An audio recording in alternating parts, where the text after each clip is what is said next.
road. Safe turning on circular road.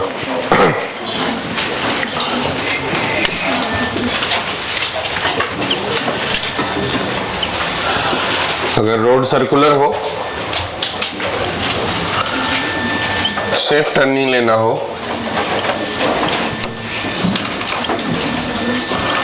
तो उस वक्त सेंटर के तरफ जो फोर्स लगता है वो होता है फ्रिक्शन। और ये फ्रिक्शन इक्वल टू होता है म्यू एम जी। ये सेंटीपिटल फोर्स के बराबर होना चाहिए, मतलब ग्रेटर देन और इक्वल टू होना चाहिए centripetal force M V square by R. तो यहां से v की जो वैल्यू हो जाएगी वी स्क्वायर लेस देन और equal to mu R G. तो v की value less than equal to under root mu R G. इससे कम स्पीड होनी चाहिए तो हॉरिजॉन्टल रोड पे सेफ टर्निंग हो पाएगा। तो हॉरिजॉन्टल रोड पे सेफ टर्निंग लेने के लिए स्पीड की लिमिट ये है under root mu R G. तो या तो रोड का फ्रिक्शन ज्यादा हो तो लिमिट बढ़ सकती है, या आप रेडियस जो कर्व का लेंगे वो बड़ा लेंगे तो आपकी स्पीड की लिमिट बढ़ सकती है। अगर आपके पास रेडियस छोटा लेने का ऑप्शन है तो आपको स्पीड कम करना पड़ेगा, तभी आप सेफ रहेंगे, नहीं तो फिर आप सेफ नहीं रहेंगे। नेक्स्ट लिखेंगे banking of road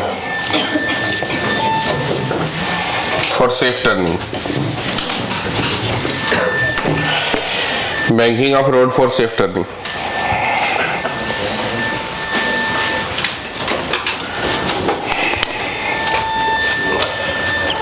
banking of road में ऐसा है, मान लीजिए एक तरफ से रोड को अगर थोड़ा सा उठा दिया जाए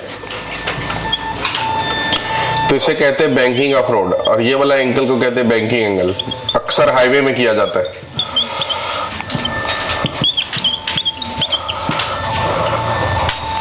बैंकिंग एंगल कहते हैं। तो जब इस पे कोई ऑब्जेक्ट है तो जब वो सर्कुलर टर्न लेगा तो सर्कुलर टर्न का सेंटर जो है वो हवा में रहेगा। यहां पर इधर की तरफ लगता है नॉर्मल, ये लगता है एम जी। तो नॉर्मल के दो कंपोनेंट जनरेट होते हैं, एक ये वाला और एक ये वाला। तो अगर ये थीटा है तो ये भी थीटा होगा, तो ये भी थीटा हो जाता है। तो ये वाला कंपोनेंट एन कॉस थीटा हो जाएगा और ये वाला कंपोनेंट एन साइन थीटा हो जाएगा। तो अभी जो कर रहे हैं वो विदाउट फ्रिक्शन कर रहे हैं, मतलब फ्रिक्शन नहीं है, विदाउट फ्रिक्शन की बात हो रही। अभी हमने इसमें कोई फ्रिक्शन कंसीडर नहीं करा है। तो सिचुएशंस में सब कुछ बैलेंस रहने के लिए जो एन साइन थीटा है वही प्रोवाइड करेगा नेसेसरी कंडीशन सर्कुलर मोशन के लिए, मतलब वो इक्वल टू होना चाहिए M V square by R के बराबर। और एन कॉस थीटा बैलेंस होना चाहिए एम जी के साथ, ताकि ग्राउंड को सरफेस को छोड़े नहीं। अब इस दोनों को डिवाइड कर दें अपन, तो आप देखेंगे एन और एन कैंसिल हो जाएगा। साइन बाय कॉस क्या हो जाएगा, टेन थीटा। ये इक्वल टू हो जाएगा V square by R G. तो जो यहाँ v की लिमिट है वो है under root R G tan theta. मतलब इस वेलोसिटी से कम होना चाहिए या फिर इतना होना चाहिए। कितना होना चाहिए, इस वेलोसिटी से छोटा, इस वेलोसिटी से छोटा। कितना, इससे छोटा या फिर इससे जितना, इसके जितना, इससे बड़ा ऐसा नहीं है, इतना ही होना चाहिए, एग्जैक्ट सेम होना चाहिए। इससे ना कम चलेगा और ना ज्यादा चलेगा। कम में भी गिर जाएंगे आप और ज्यादा में भी गिर जाएंगे।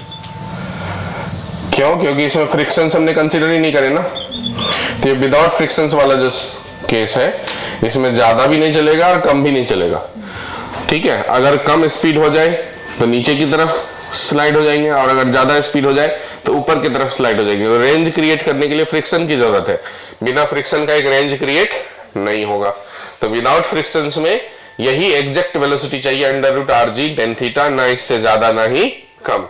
ज्यादा या कम अगर आपको चाहिए, कम में भी सेफ रहना है और थोड़ा ज्यादा में भी सेफ रहना है, तो उसके लिए जो है आपको क्या लगाना पड़ेगा, फ्रिक्शंस। तो जब सवालों में विदाउट फ्रिक्शन का क्वेश्चन रहे तो यही लिमिट है, मतलब यही चाहिए, इससे कम भी नहीं चाहिए। 0.1 भी कम नहीं चलेगा और 0.1 ज्यादा तो नहीं है चलेगा। ठीक है, तो पहले ये बात लिखना नहीं, विदाउट फ्रिक्शन।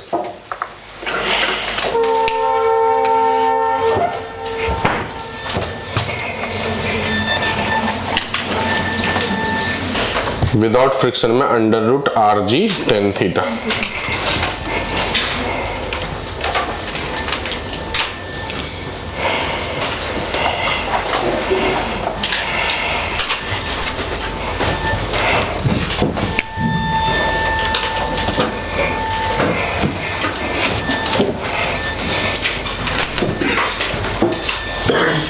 अब विथ फ्रिक्शंस की बात करेंगे तो क्या होगा। अगर विथ फ्रिक्शंस की बात करेंगे तो फ्रिक्शन में दो काम आएगा, दो सिचुएशंस आएंगे। पहला, ज्यादा स्पीड हो,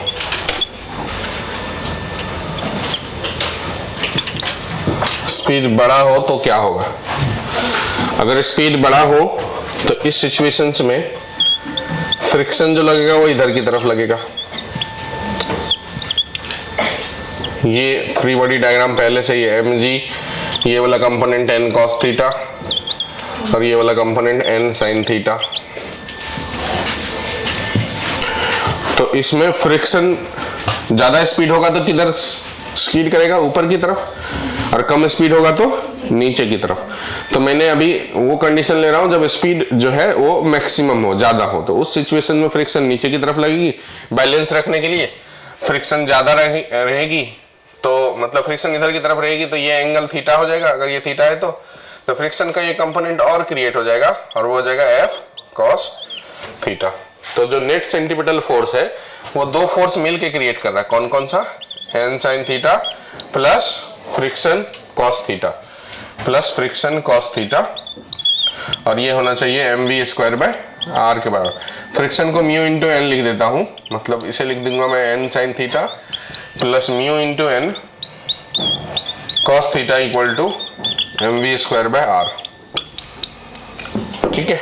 अब बैलेंस करने के लिए ये फ्रिक्शन का जो ये कंपोनेंट होगा वो हो जाएगा एफ साइन थीटा। इसका मतलब M G plus F sine theta जो है, या फिर ऐसा एन कॉस थीटा जो है वो इक्वल टू हो गया M G plus F sine theta. उसको इधर ला लेता हूं तो ये हो जाएगा N cos theta minus friction को लिख देता हूं mu into N sine theta equal to हो गया एम जी। इसको इक्वेशन नंबर 2 कर देता हूं। 1 और 2 को डिवाइड कर देते, तो 1 को अगर 2 से डिवाइड कर देंगे तो राइट साइड में M V square by R by M G, M और एम कैंसिल हो जाएगा तो क्या बच जाएगा, V square by R G. Left side में देखेंगे आप ध्यान से, यहां भी एन है और यहां भी एन है, कॉमन हो जाएंगे। इसमें भी यहाँ एन है और यहाँ एन है, कॉमन हो जाएंगे। कॉमन होके क्या हो जाएंगे, कैंसिल। तो ये ऊपर में जाएंगे sine plus sine theta plus mu cos theta, और नीचे में हो जाएंगे cos theta minus mu sine theta. तो ये हो गए cos theta minus mu sine theta.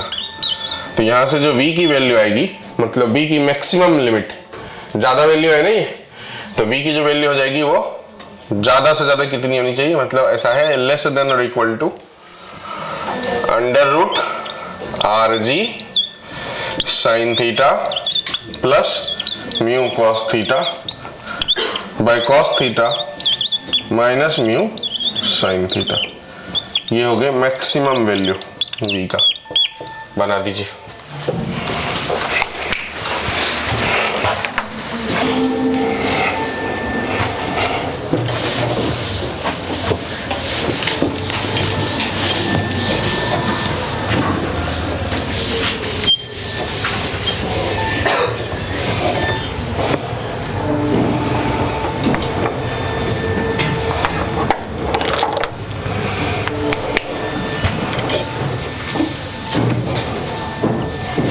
यहीं पर स्पीड अगर लो रहे तो इसकी टेंडेंसी को नीचे गिरने की, तो फ्रिक्शन से ऊपर लग जाएगा। फ्रिक्शन का ये कंपोनेंट इधर की तरफ हो जाएगा एफ कॉस थीटा और ये कंपोनेंट हो जाएगा एफ साइन थीटा।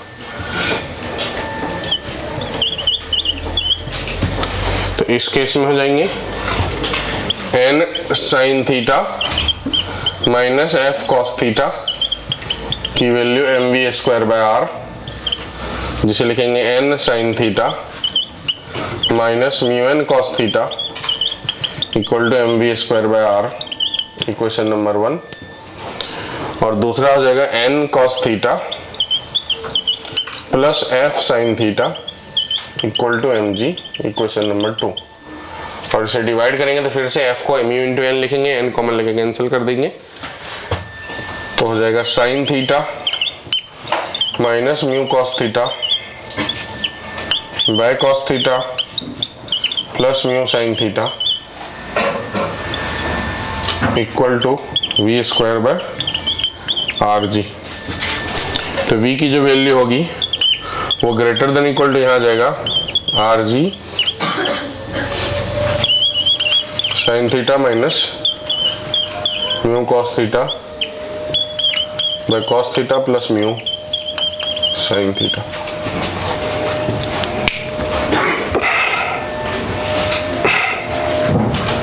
फ्रिक्शन का डायरेक्शन बस बदल गया। तो कुल ये तो लिख चुके होंगे। तो कुल मिलाकर के फ्रिक्शन के केस में जो रेंज क्रिएट हो जाएगा वो हो जाएगा v की वैल्यू कम से कम √rg sign theta minus mu cos theta by cos theta plus mu sine theta होना चाहिए, और ज्यादा से ज्यादा rg sign theta plus mu cos theta by cos theta minus mu sine theta होना चाहिए।